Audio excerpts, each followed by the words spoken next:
قال الله تبارك وتعالى في القرآن المجيد والفرقان الحميد. بسم الله الرحمن الرحيم. إن شر الدواب عند الله الذين كفروا فهم لا يؤمنون. الذين عاهدت منهم ثم ينقضون عهدهم في كل مرة وهم لا يتقون. صدق اللہ مولانا العظیم. حافظ وقال عنوان نمبر 22 ہے غدر. غدر کی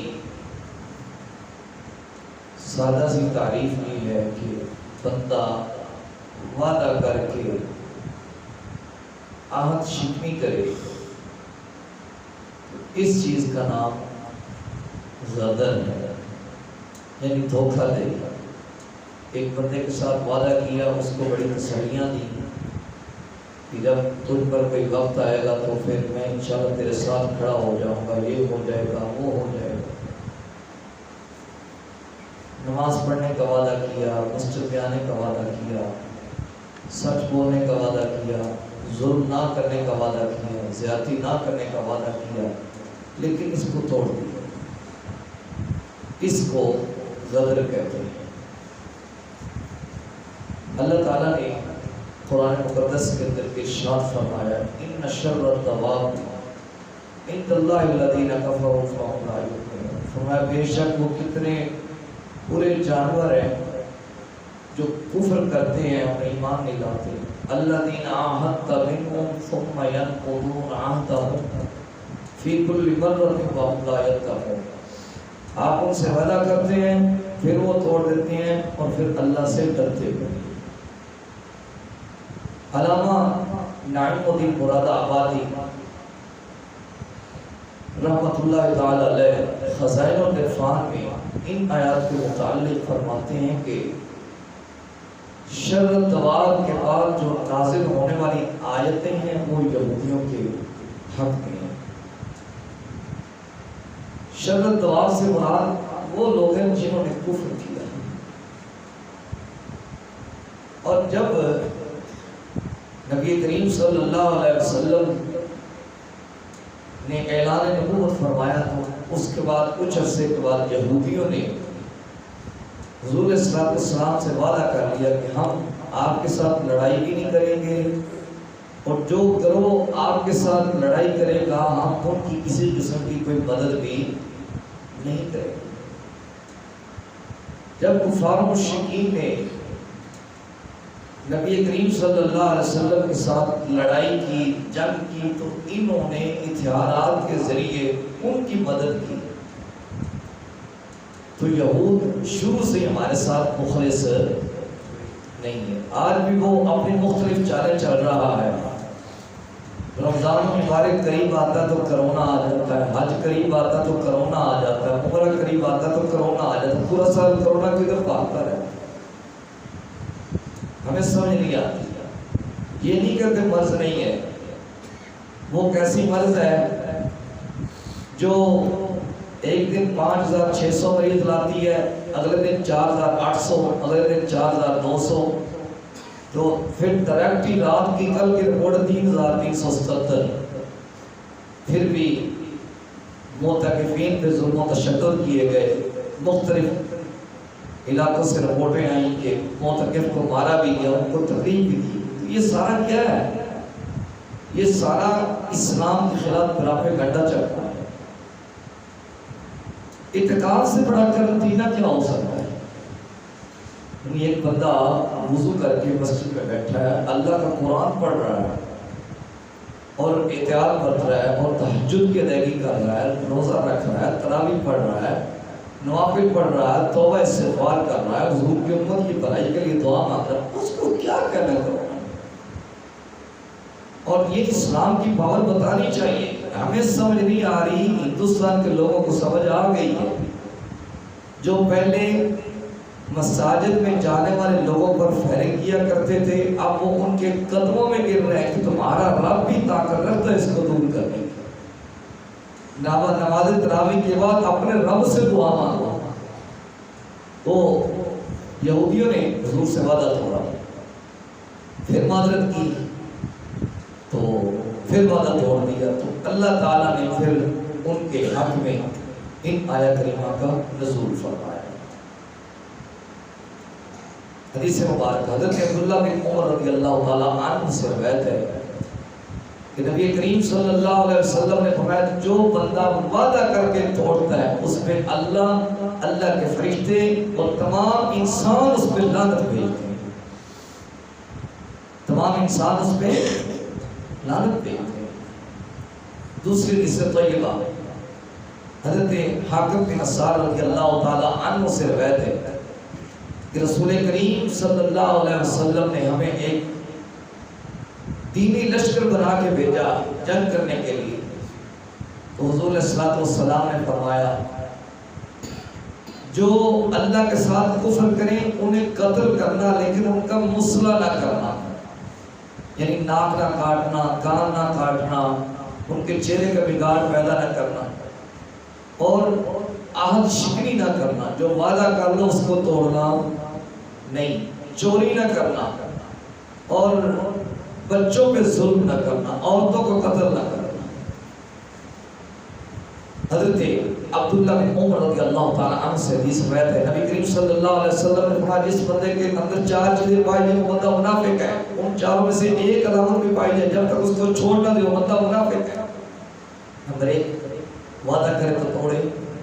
نمبر 2 بات بات پہ جھوٹ بولے. نمبر 3 امانت پہ خیانت کرے. نمبر 4 جب لڑائی کرے تو گالی دے. تو یہ 4 علامتیں ہم منافقت ہیں جو نبی کریم صلی اللہ علیہ وسلم نے بیان فرمائی ہیں. غدر کا حکم کیا ہے؟ غدر یعنی عہد شکنی کرنا ناجائز، حرام اور جہنم میں لے جانے کا سبب بنتا ہے. ایک حکایت سماعت کیجیے.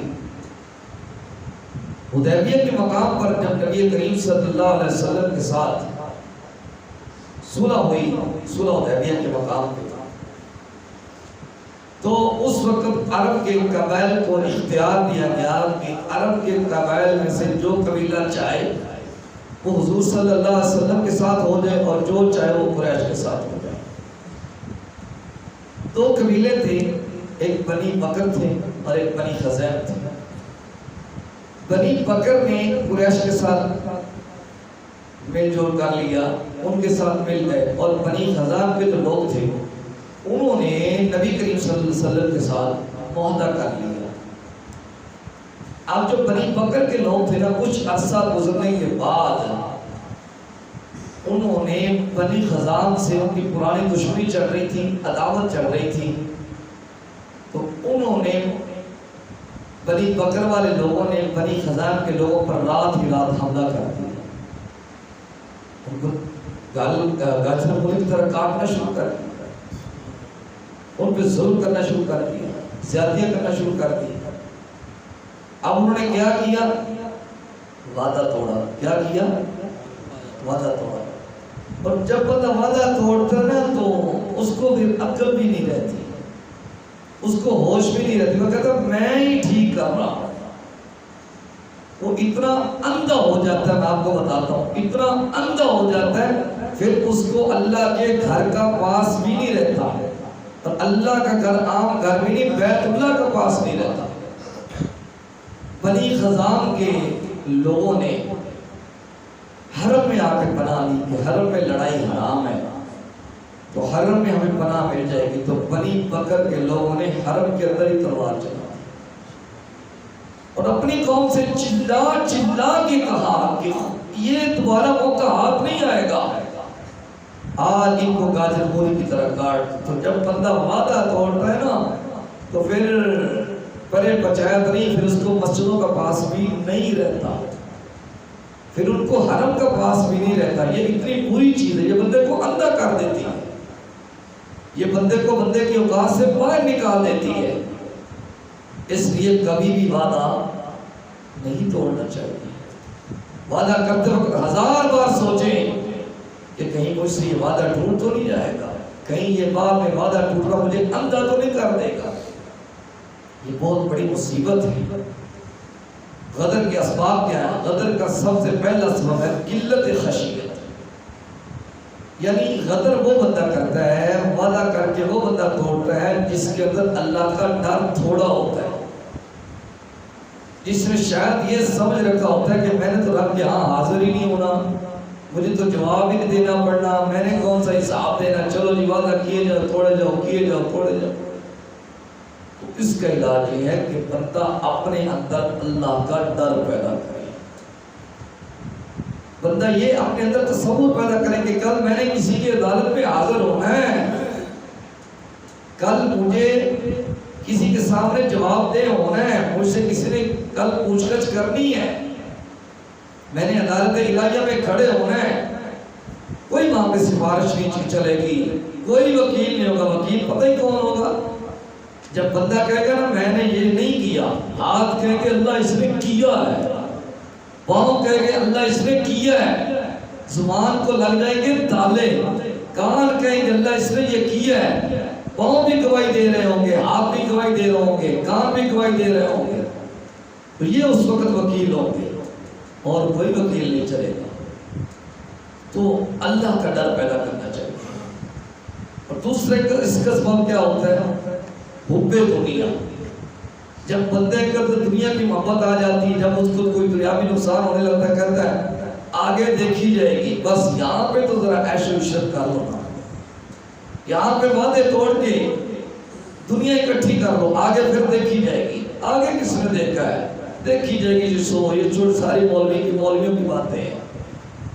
تو اس کا علاج یہ ہے کہ بندہ اپنے اندر دنیا کی محبت نہ بسائے، بلکہ بندہ اپنے اندر اللہ رسول کا پیار بسائے، اللہ رسول کی محبت بسائے. اور تیسرا اس کا سبب کیا لگتا ہے؟ جب بندے کو دھوکہ دینے کی عادت پڑ جائے، جب بندہ یہ کہے کہ بس میں نے تو دھوکہ ہی دینا، دھوکہ دینا تو اس کے نزدیک بہت بڑی عبادت ہو، بہت بڑا کوئی اچھا کام ہوگا، پھر بھی بندہ غدر پہ اتر آتا ہے. اس کا علاج یہ ہے کہ نبی کریم صلی اللہ علیہ وسلم کا فرمان ذہن میں رکھنا چاہیے، دھوکہ دینے والا ہم میں سے نہیں ہو سکتا. دھوکہ دینے والا حضور فرما رہے ہیں ہم میں سے نہیں ہو سکتا. تو ان چیزوں پہ ہمیں نظر رکھنی چاہیے کہ دھوکہ دینے کا آج کیا کرے گا یار، چند روپے کی خاطر، زمین کے چند ٹکڑوں کی خاطر، یا کسی عہدے کی خاطر کسی کو دھوکہ دے لے گا. یہ کیا ہے؟ کیا عہدہ تو نے اپنے آپ کے ساتھ ہمیشہ کے لیے مختص کر لی ہے کہ مجھ سے کوئی عہدہ چھین نہیں سکتا؟ کتنے بڑے بڑے آئے آگے چلے گئے. کل میرے باپ دادا تھے آج نہیں ہیں، آپ کے باپ دادا تھے آج نہیں، کل آپ بھی نہیں ہوں گے. بھائی ہم نے جانا ہے، یہ دھوکے دے کے کچھ بھی نہیں بنے گا. یاد رکھیں جس بندے کا پیٹ ویسے نہیں نہ بھرتا، اس بندے کا لالچ دھوکہ دے کے بھی ختم نہیں ہو سکتا. لیکن جو بندہ یہ کہہ دیتا اللہ میں تیری رضا پہ خوش ہوں، پھر کسی کو دھوکہ بھی نہیں دیتا، اللہ اس کا گزارا بھی اچھا چلا دیتا ہے، اللہ اس کا گزارا بھی اچھا چلا دیتا ہے. اس لیے دھوکہ ہمارے سے بچیں. تو یہ غدر کی تعریف تھی اور غدر کا عنوان تھا جو میں نے آپ کے سامنے عرض کر دیا. اللہ سے التجا ہے اللہ پاک مجھے اور آپ کو اس بیماری سے بھی پناہ دے. صلی اللہ تعالی علی حبیبہ الاعلی سید الانبیاء محمد وعلی آلہ واصحابہ اجمعین برحمتک یا ارحم الراحمین.